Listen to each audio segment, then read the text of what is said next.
Welcome to our channel. Today we how to restore your IRS payment plan with online account step by step clearly.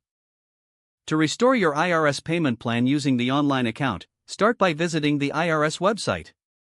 Locate the View Your Account option on the home page. Click on this option to access the online account feature. You will be prompted to sign in.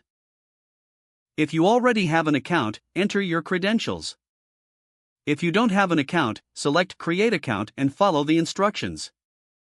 Once logged in, navigate to the Payment Plans section of your account. Look for the option to restore a payment plan. Click on this option to begin the restoration process. You will be presented with your payment plan details. Review the information carefully to ensure it is correct. If you find any discrepancies, address them before proceeding. Next, follow the prompts to confirm your intent to restore the plan. You may be asked to verify your identity through security questions or codes. Once verified, you will have the opportunity to adjust your payment amount if necessary. Select your preferred payment schedule. After making your selections, confirm your choices.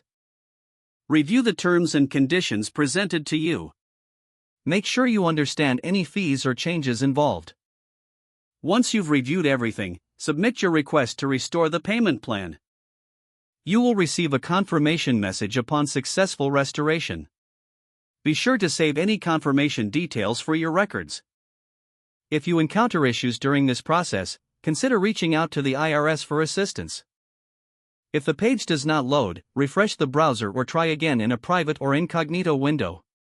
Make sure you are using the correct email address, then retype it carefully to avoid small typos.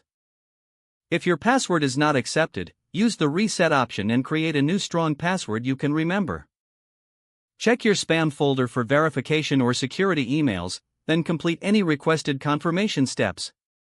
Enable two-factor authentication if available to improve account security and reduce unauthorized access risk.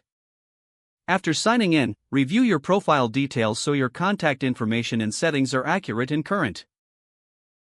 Don't forget to like this video and subscribe to our channel for more step-by-step tech guides.